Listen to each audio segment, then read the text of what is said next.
పరలోకమందు ఆసీనుడైనటువంటి పరమ తండ్రి అయినటువంటి ప్రభు యేసు పేరిట మీ అందరికీ వందనములు.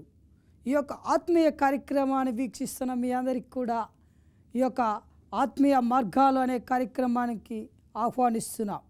కాబట్టి ప్రియమైన దేవుని బిడ్డలారా, ఈరోజు మన యొక్క ధ్యానించబోయే అంశం ఏమిటంటే ఆత్మీయ సహనం.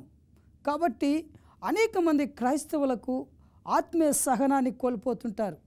ఆత్మీయ జీవితంలో వారి యొక్క సహనము కోల్పోయి ఆత్మీయ మార్గంలో అనేక సార్లు విఫలము చెంది దేవునికి దూరస్థులం అవుతుంటాం. కాబట్టి ఈరోజు దేవుడు మనకి ఇచ్చినటువంటి పరిశుద్ధ లేఖనమును బట్టి దేవుని వాక్యాన్ని మనము ధ్యానించుకుందామా? అయితే ప్రకటన గ్రంథము 3వ అధ్యాయము 10వ వచనాన్ని మనము ధ్యానించుకుందాం. నీవు ఓర్పు విషయమై వాక్యమును గైకొంటివి కనుక భూనివాసులను శోధించుటకు లోకమంతటి మీదకి రాబోవు శోధన కాలములో నేను నిన్ను కాపాడేదను. ఈ వాక్యం కొరకు, ఈ వాక్యమును ధ్యానించడానికి పరిశుద్ధ గ్రంథములో నుంచి మనము మన ఆత్మీయ మార్గములో అన్వయించుకోవడానికి, మన ఆత్మీయ జీవితములో ఈ యొక్క శోధనలోంచి మనము నిజంగా సహనము కలిగి జీవించడానికి, దేవునికి మనము పరిశుద్ధముగా సమర్పించుకోవడానికి ఇది ఒక అమూల్యమైన అవకాశం ప్రియ సహోదరి సహోదరుడా. కాబట్టి ఈ వాక్య ధ్యాన నిమిత్తమై మీ అందరూ కూడా తలలు ఉంచినట్లయితే ప్రార్థించుకున్న తర్వాత మనము ఈ వాక్యాన్ని ధ్యానించుకుందాం. పరలోకమందున్న ఆసీనుడైన పరమ తండ్రి, అవును ప్రభా, ఈ లోకములో శోధన కాలములో నాయన మమ్మల్ని సహనముతో నడిపించి ఆత్మీయ మార్గములో దేవుని యొక్క దీవెనలు పొందుకునేలాగున వాక్యం వినుచున్న నీ బిడ్డలందరినీ కూడా ఆశీర్వదించమని యేసు నామములో అడుగుతున్నాం తండ్రి, ఆమేన్.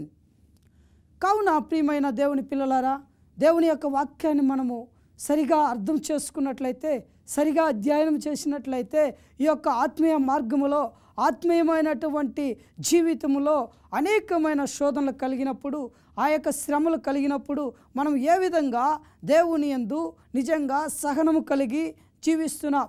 ఒక్కోసారి దేవుని యందు ఆ యొక్క గుణాతిశయముల ప్రకారము, ఆయన గుణముల ప్రకారము ఆయన్ను పోలి నడుచుకోవడానికి మనం ఎన్నిసార్లు ప్రయత్నించినప్పటికీ అనేక సార్లు మనలో కూడా ఆ యొక్క శరీర సంబంధమైనటువంటి గుణాతిశయములు మనం ఆవరించి ఉన్నందున మనము దేవునికి నిజంగా దూరస్థులం అవుతున్నాం. అందుకనే ఈ యొక్క క్రైస్తవ జీవితములో, ఆత్మీయ మార్గములో ఆత్మీయ సహనము కలిగినటువంటి ఈ యొక్క జీవితాన్ని జీవిస్తే దేవుడు నిన్ను నన్ను ఆత్మ సంబంధముగా ఫలవంతమైనటువంటి, ఫలభరితమైనటువంటి జీవితముగా ఆశీర్వదించాలనుకుంటున్నాడు. ప్రియ క్రీస్తునందు ప్రియులారా, దేవుని యందు భయభక్తులు కలిగి, దేవుని యందు నమ్మకం కలిగి, నిరీక్షణ కలిగి నిజంగా ఈ యొక్క ఆత్మీయ సహనాన్ని నువ్వు పొందుకున్నట్లయితే సహాయం చేస్తాడు. మీకు తెలుసో తెలీదో ప్రియమైన దేవుని బిడ్డలారా, ఇక్కడ ఒక ఉదాహరణతో మనం చూసినట్లయితే దేవుడు నిజంగా మనల్ని జ్ఞాపకం చేస్తున్నాడు. కోడి గుడ్డును మనం చూస్తున్నాం. ఈ కోడి గుడ్డుగా ఉన్నప్పుడు మాత్రము కోడి పిల్లను మనం పొందలేం. కారణం ఏమిటి? ఆ కోడి గుడ్డు కొంతకాలమైన తర్వాత పాడొగుట వలన ఆ యొక్క కోడి పిల్లను, అందమైన ఆ కోడి పిల్లను మనం పొందగలం. కారణం ఏంటంటే ఈ రోజుల్లో క్రైస్తవ జీవితంలో కూడా మనము కూడా పాడవక మునుపు నిజంగా మన యొక్క ఆత్మీయ జీవితములో ఆ సహనమును పొందుకుంటే దేవుని యొక్క ఆశ్చర్యకరమైనటువంటి ఆలోచనల్లో, ఆశ్చర్యకరమైనటువంటి ఆత్మీయ జీవితములో కొనసాగుతాం. కాబట్టి ప్రియమైన దేవుని బిడ్డలారా, ఈరోజు మన యొక్క ఆత్మీయ జీవితము ఆ యొక్క కోడిగుడ్డు వలె పగిలి నిజంగా ఆత్మీయ జీవితంలో శ్రమలకు లోనయ్యి, శ్రమలను అన్నిటినీ కూడా ఛేదించి, శ్రమల్లో పాలు పంపులు పొంది, శ్రమల్లో నిజంగా ధన్యుడు అనిపించుకున్న తర్వాతే నీ యొక్క ఆత్మీయ సహనాన్ని నువ్వు పొందుకోగలవు. అందుకనే ప్రియమైన దేవుని బిడ్డ, అనేక సార్లు మన ఆత్మీయ మార్గంలో ఆత్మీయ జీవితంలో ఈ సహనము కోల్పోతే దేవుని ప్రత్యక్షతలో దేవుని రాకడలో ఎదురు చూసే బిడ్డలుగా అవకాశాన్ని కోల్పోతాం. అందుకనే ప్రియమైన దేవుని బిడ్డలారా, ఈరోజు ఆత్మీయ మార్గాలను మనం అన్వేషిస్తున్నప్పుడు, ఆత్మీయ మార్గాల్లో మనము అన్వేషించి నడుచడానికి ప్రయత్నం చేయుచున్నప్పుడు దేవుడు నిన్ను నన్ను ఆశీర్వదించడానికి సంసిద్ధంగా ఉంటున్నాడు. అందుకనే ఈరోజు ఎందుకు దేవుడు నీలో సహనం కోరుకుంటున్నాడు, ఎందుకు దేవుడు నిన్ను ఆశీర్వదించాలనుకుంటున్నాడు, ఎందుకు దేవుడు నిన్ను ఆశీర్వదించి ఫలించాలనుకుంటున్నాడు. అందుకనే ప్రియమైన దేవుని బిడ్డ, ఈరోజు మనం చూసినట్లయితే మొదటిగా ఈ యొక్క దైవ సందేశములో ఈ వాక్య భాగాన్ని మనం చూసినట్లయితే ఫలించుట కొరకు నీలో సహనము అవసరమై ఉన్నది. కాబట్టి ప్రతి దేవుని బిడ్డలకి, ప్రతి ఒక్క దేవుని పిల్లలకి సహనము అవసరమై ఉన్నది. సహనము ఉంటేనే దేవుని యొక్క ఆత్మానుసారమైనటువంటి వాక్యానుసారమైనటువంటి జీవ మార్గములో నీవు నడిచి ఫలించడానికి, వృద్ధి చెందడానికి అవకాశం ఉంటుంది ప్రియమైన దేవుని బిడ్డ. అందుకనే ఆ యొక్క మన పితరులైనటువంటి ఆదామవ్వల జీవితాన్ని దేవుడు మనల్ని జ్ఞాపకం చేస్తున్నాడు. నిజంగా ఆదామవ్వల్ని తన పోలికలో, తన స్వరూపములో దేవుడు సృజించినప్పుడు ఆయన ఎన్నో ఆశలు పెట్టుకొని ఎంతో విధంగా ఆ బిడ్డలు ఫలించి వృద్ధి చెందాలని దేవుడు ఆశపడ్డాడు. కానీ వారికి వచ్చినటువంటి శోధన, వారికి వచ్చినటువంటి శ్రమ ఏమిటంటే ఆ యొక్క అపవాది చేత మోసగించబడడం, అపవాది చేత ఆ యొక్క శోధనలో పడి వారు దేవునిని ముఖాముఖిగా చూచేటువంటి భాగ్యాన్ని పోగొట్టుకుని వారు దేవునికి దూరస్తులై ఉన్నారు. చూశారా ప్రియులారా, ఆదికాండము 1వ అధ్యాయం 28వ వచనములో దేవుడు వారిని ఏ విధంగా కోరుకుంటున్నాడంటే, దేవుడు వారిని ఆశీర్వదించి ఆ యొక్క ఏదోను తోటలో పెట్టి నిజంగా వారిని దీవెనకరంగా ఫలభరితంగా ఆశీర్వదించాడు. ఏ విధంగా ఆశీర్వదించాడంటే దేవుని వాక్యాన్ని మనము ధ్యానించుకుందాం. దేవుడు వారిని ఆశీర్వదించెను, ఎట్లనగా మీరు ఫలించి అభివృద్ధి పొంది విస్తరించి భూమిని నిండించి దానిని లోపర్చుకునుడే. చూశారా ప్రియులారా, ఎప్పుడైతే దేవుని యొక్క సహనము కలిగి, దేవుని యొక్క సమాధానము కలిగి, నెమ్మది కలిగి ఈ లోకములో మన ఆత్మీయ మార్గాన్ని కొనసాగిస్తామో అప్పుడే మనకి నిజమైనటువంటి నిత్య జీవ మార్గాన్ని దేవుడు మనకు బయలుపరుస్తాడు. కానీ ఆదామవ్వల జీవితంలో వారు నిజంగా ఆ యొక్క అపవాదికి చోటిచ్చి ఆ యొక్క ఆజ్ఞాతిక్రమముతో దేవుని యొక్క మార్గాన్ని తొలగిపోయి వారి శోధనలో పడి వారు నిజంగా అంతకుముందు అయితే దేవుని యందు నిజంగా ప్రతి సాయంకాలం కూడా ఆయనతో ఉల్లసించుచు, ఆయనతో ముఖాముఖిగా మాట్లాడుతూ ఆ యొక్క గొప్ప భాగ్యాన్ని ఆదామవ్వలు పోగొట్టుకున్నారు. కారణం ఏంటంటే చిన్న విషయం, అది చిన్న విషయమే, వారి యొక్క శరీర సంబంధమైన ఆహార విషయమే కావచ్చు. ప్రియులారా, ఈరోజు మన యొక్క ఆత్మీయ జీవితంలో నిజంగా మనల్ని కూడా ఇలాంటి యొక్క సహనంలో లేకుండా అపవాది మనల్ని కూడా శోధించవచ్చు. అందుకనే ఆదామవ్వలు ఆ యొక్క చేయరాని పని చేసి దేవునికి విరోధముగా చేసినందువల్ల వారు సిగ్గుతో ఆ యొక్క చెట్టు చాటున దాగుకొని వలసి ఉన్నారు. దాగుకొని దేవునికి ముఖం చూపించలేని స్థితిలో ఉంటున్నారు. కారణం ఏంటంటే వారు ఒక్క నిమిషము నిజంగా దేవుడు చెప్పిన వాక్యాన్ని అనుసరించి, దేవుడు చెప్పినటువంటి ఆ వాక్యం ప్రకారము వారు పట్టుదల కలిగి నిలబడినట్లయితే వారి ఆత్మీయ జీవితము మంచి యొక్క మార్గంలో వారు నడిచేవారు. చూశారా ప్రియులారా, దాని ఫలితంగా అనేక సార్లు వారి యొక్క కుటుంబము దేవుని యొక్క ఆశీర్వాదం పోగొట్టుకుంది. యేసు తన శిష్యులకు చెప్పిన ఉపమానమును బట్టి కూడా మనం చూస్తున్నాం. లూకాసు వార్త 8వ అధ్యాయం 15వ వచనంలో మరికొన్ని వచనాలను మనం చూద్దాం. ఇక్కడ వారిని మంచి కాలమున పడిను, అవి నూరంతలుగా ఫలించెను. మంచి నేలన పడిన కొన్ని విత్తనాల గురించి చెప్తున్నాడు. ఈ ఉపమానంలో దేని గురించి చెప్తున్నాడు? మంచి నేలన పడినటువంటి నీవు నేను దేవునిలో ఫలించాలని, దేవుని సహనము చేత నిన్ను ఆశీర్వదించాలని కోరుకుంటున్నాడు. అయితే రాతి నేలన పడిన విత్తనాలు అలాగే ఎండిపోయాయా? అలాగే ముళ్ళ పొదలో పడిన విత్తనాలు అవి మొలవకుండా, ఆ మొలిచినా కూడా ఆ ముళ్ళు వాటిని అణిచివేసినాయా? అయితే ప్రియమైన దేవుని బిడ్డ, ఈ మంచి నేలన పడిన విత్తనముగా నీవు ఫలించాలని నీలో ఉన్న సహనాన్ని దేవుడు కోరుకుంటున్నాడు. ఈరోజు నిజంగా దేవుని యందు ఆత్మీయ మార్గములో నీవు కొనసాగినట్లయితే, ఆత్మీయ జీవితంలో నువ్వు కొనసాగినట్లయితే, మంచి నేలన పడిన విత్తనం వలె సహనముతో దేవుని యందు భయభక్తులు కలిగి నీవు ఆశీర్వదించబడాలని. అందుకని ఇక్కడ చూడండి, మరికొని మంచి నేలన పడెను, అవి నూరంతలుగా ఫలించెను. 15వ వచనంలో మనం చూద్దాం. మంచి నేల నుండి విత్తనము పోలినటువంటి వాక్యం అనగా యోగ్యమైన మనసుతో వాక్యం విని దాన్ని అనుసరించి ఓపికతో ఫలించువారు వీళ్ళు. చూసారా పిల్లరా, ఈరోజు దేవుని వాక్యం ప్రకారం ఓపికతో ఫలించాలి. ఆత్మీయ జీవితంలో ఈ ఓర్పు సహనము లేకపోతే నీవు నేను యేసుక్రీస్తునందు నిలవలేం ప్రియులరా. అనేక సార్లు మనం ఎప్పుడైతే ఎక్కువగా బైబిల్ను ధ్యానిస్తామో, ప్రార్థిస్తామో, అలాంటి సమయంలోనే అపవాది మనల్ని శోధిస్తుంది. ఎప్పుడైతే దేవునికి హత్తుకొని జీవించాలనుకుంటావో అప్పుడే అపవాది నిన్ను శోధిస్తాడు. కాబట్టి ఈ యొక్క ఆత్మీయ మార్గములో అపవాదికి చోటు ఇవ్వకుండా నీవు సహనము కలిగి దేవుని యందు నమ్మకముగా నిరీక్షణ కలిగి జీవించినట్లయితే దేవుడు నీతో ఆశీర్వదించబోతున్నాడు. రెండవదిగా ప్రియమైన దేవుని ప్రియులారా, ఎందుకు మనం సహనముతో ఈ యొక్క ఆత్మీయ మార్గంలో కొనసాగాలి? దేవుడు అంటున్నాడు, వాగ్దాన ఫలములను నెరవేర్చుటకు. రెండో విషయాన్ని జ్ఞాపకం చేసుకుంటున్నాం.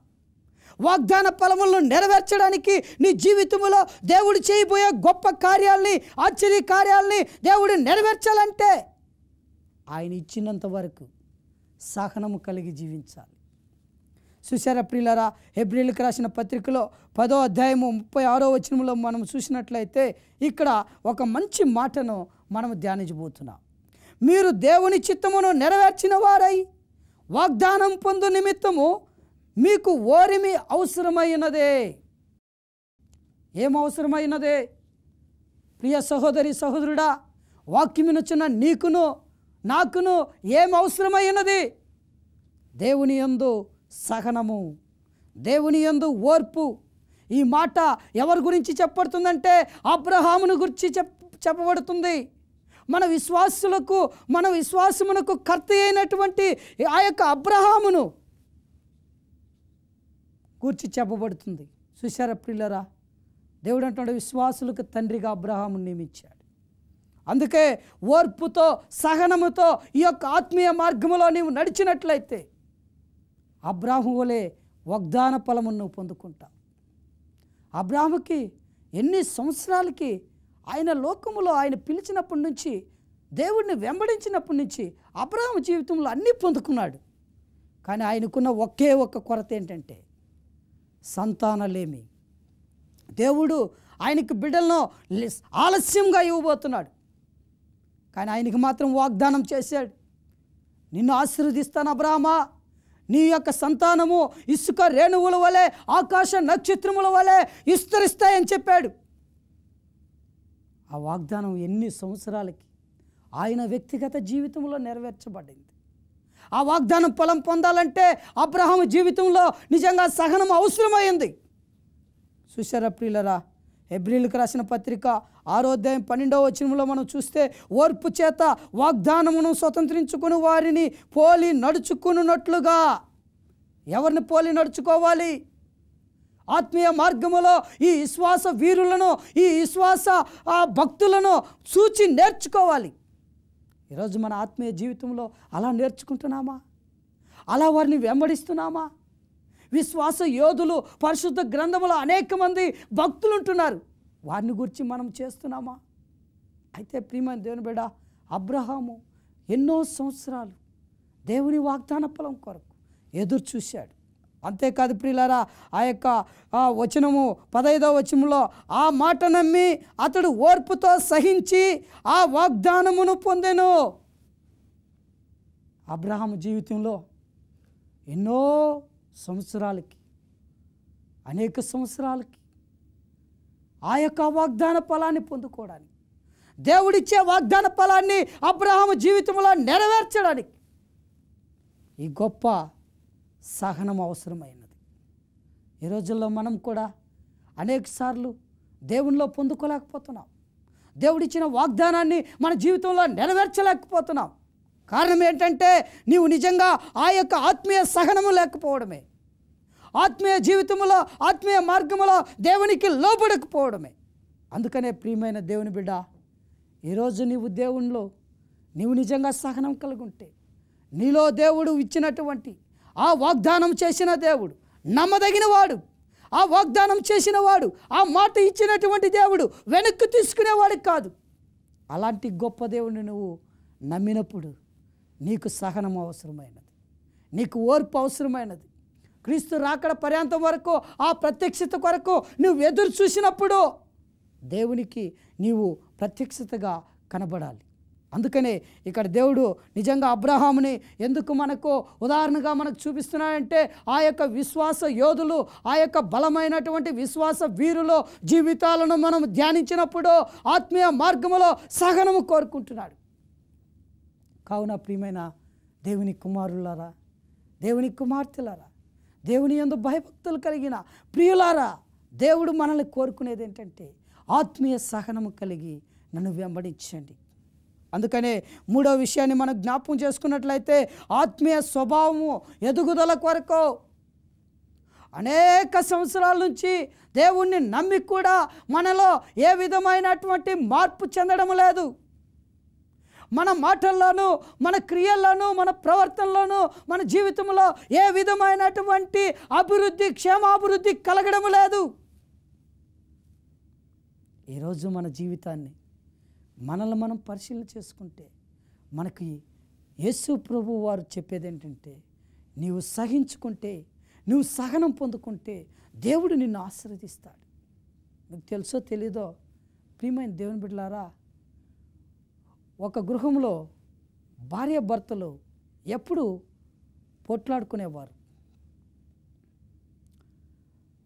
ఆ యొక్క భర్తకు భార్య అంటే ప్రేమ, ఎంతో ఆ యొక్క భార్య మీద ప్రేమించాడు ఆయన. అయితే అలాంటి వ్యక్తి ఒకరోజు ఆమెలో నిజంగా ప్రేమను కనుగొనలేకపోయాడు. ఎందుకంటే ప్రతినిత్యము బయట పనుల విషయమై కష్టపడి ఆయన ఎంతో శ్రమపడి ఇంటికి వస్తే ఈ భార్య ఆయన్ను వేధించడానికి ప్రారంభం చేసేది.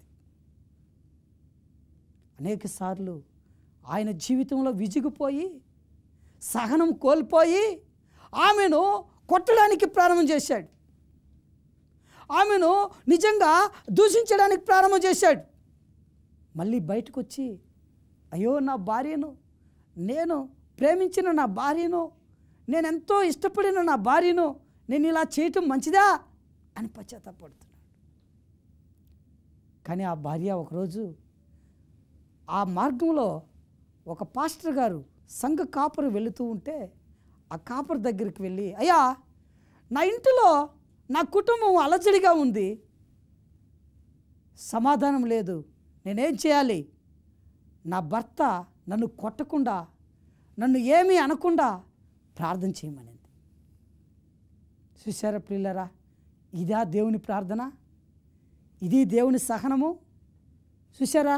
అయితే ఆ యొక్క విశ్వాసము కలిగినటువంటి భార్యాభర్తల మధ్య అపవాది వేసిన బీజం ఏంటంటే ఓర్పు లేకపోవడం, సహనము లేకపోవడం, ఒకరినొకరు అర్థం చేసుకోకపోవడం. ఇలాంటి యొక్క భయంకరమైన స్థితిలో ఆ కుటుంబం ఉంటుంది. అయితే ఆ యొక్క పాస్టర్ గారు ప్రార్థన చేసి ఆ యొక్క స్త్రీకి ఒక చిన్న చీపురు కట్టకు ఉన్నటువంటి ఆ పుల్లను తీసుకొచ్చి ఆమె చేతికిచ్చాడు. ఇచ్చి, అమ్మా ఈ యొక్క చీగురు పుల్ల, ఈ యొక్క పొరకు పుల్ల నీ కాపురాన్ని చక్కదిద్దుతుందమ్మా, నీ కాపురాన్ని సమాధానపరుస్తుంది, నీవు నిజంగా సహనంతో ఉంటావు. అయితే ఆమె ఆశ్చర్యపోయింది, అవునా, ఈ పొరక పుల్లేంటి నా కాపురాన్ని చక్కదిద్దడం, ఈ పొరక పుల్లేంటి మమ్మల్ని సమాధానపరచడం అనుకునేది. అయితే పాస్టర్ గారు చెప్పాడు, మీ యొక్క భర్త గృహంలోకి వచ్చినప్పుడు ఈ పొరక పుల్లను నోట్లో పెట్టుకొని, నీ నోటికి పెట్టుకొని దానిని కింద పడకుండా చూసుకుంటేనే నీ జీవితం, నీ కాపురం బాగుపడుతుంది. ప్రైజ్ లార్డ్, దేవునికి స్తోత్రం. కాబట్టి ప్రియమైన దేవుని ప్రియులారా, ఆ యొక్క స్త్రీ చెప్పిన విధంగానే చేసింది. తన జీవితంలో నిజంగా తన భర్త ఆమెను కొట్టడము, దూషించడము లేదా విసిగించుకోవడము ఇవన్నీ మానేశాడు. ఆయనకి నిజమైన ప్రేమ కలిగింది. అయ్యో, నా భార్య నేను నిజంగా ఇంత చేసినా కూడా, ఇంత ఆమెను హింసించినా కూడా ఆమె నన్ను ప్రేమిస్తుందే, మౌనంగా ఉంటుందే.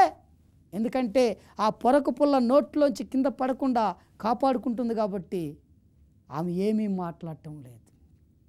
అందుకే తన భర్త ఆమెను ప్రేమించగలిగాడు, ఆమెను అర్థం చేసుకోగలిగాడు. వారిద్దరూ సమానముగా ప్రేమించి సంతోషముగా కుటుంబంలో సమాధానంగా ఉండగలిగాడు. ఈరోజు ప్రియమైన దేవుని బిడ్డలారా, మన ఆధ్యాత్మిక జీవితాల్లో కూడా, మన మార్గాల్లో కూడా ఎటువంటి యొక్క అపాయాలు మనల్ని ఎదుర్కొంటున్నాం. కాబట్టి ఇటువంటి ప్రమాదాలలో, ఇటువంటి సమస్యల్లో నీ కుటుంబానికి, మన కుటుంబానికి, మన బిడ్డల మధ్య సహనము, ఓర్పు అవసరమై ఉన్నది. అందుకనే ఈ యొక్క 3వ అంశాన్ని మనం చూసినట్లయితే, రోమీయులకు రాసిన పత్రిక 5వ అధ్యాయము 4వ వచనాన్ని మనం ధ్యానించుకుందాం. ఓర్పు పరీక్షను, పరీక్ష నిరీక్షణను కలుగుజేయనని ఎరిగి శ్రమలయందు అతిశయపడుదుము. శ్రమ ఓర్పును, ఓర్పు పరీక్షను, పరీక్ష నిరీక్షణను కలగజేయనని ఎరిగి మనము శ్రమలయందు అతిశయపడుదుము.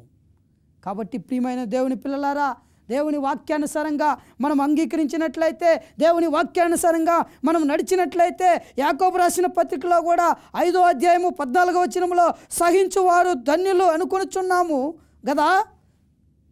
మీరు యోబు యొక్క సహనము గూర్చి వింటిరి కదా. ఆయన ఎంతో జాలియు కనికరమును గలవాడును, మీరు ఆయనను జ్ఞాపకం చేసుకుంటున్నారు. ఈరోజు ప్రియమైన దేవుని ప్రియులరా, ఇలాంటి యొక్క సహనం కలిగి నిజంగా నీవు ఆశీర్వదించబడాలంటే, నీ స్వభావము, నీ వ్యక్తిగత జీవితము దినదినము క్రీస్తునందు, క్రీస్తును పోలి ఎదుగుతూ జీవించాలంటే మనలో సహనము, మనలో ఓర్పు అవసరమైనది. అందుకనే ప్రియమైన దేవుని ప్రియులారా, యాకోబు రాసిన పత్రికలోనే 1వ అధ్యాయము 4వ వచనంలో కూడా మనం చూస్తున్నాం. 1వ అధ్యాయము 4వ వచనంలో, మీరు పరిపూర్ణులను అనునాంగులనై యుండునట్లు, ఏ విషయములోనైనను కొదువులేని వారినై యుండునట్లు ఓర్పు తన క్రియను కొనసాగింపనీయడు. క్రీస్తునందు ప్రియులారా, దేవుని యందు మనం నమ్మకం కలిగి, నిరీక్షణ కలిగి, ఈ యొక్క సహనము ఓర్పుతో మన కుటుంబాన్ని, మన బిడ్డల్ని నడిపించాలని మనందరము తలలు వంచి ప్రార్థించుకుందామా? మమ్మల్ని మిక్కిలుగా ప్రేమించిన పరమ తండ్రి, మీ పరిశుద్ధ పాదములకు స్తోత్రములయ్యా. మాలో ఆత్మీయ సహనాన్ని మీరు కలుగు చేయాలని, వాక్యం వినుచున్న మీ బిడ్డలందరినీ కూడా శాంతి సహనముతో సమాధానముతో నింపమని ప్రభువును ప్రియరక్షకుడైనటువంటి యేసు నామములో అడుగుతున్నాం తండ్రి. ఆమేన్, ఆమేన్.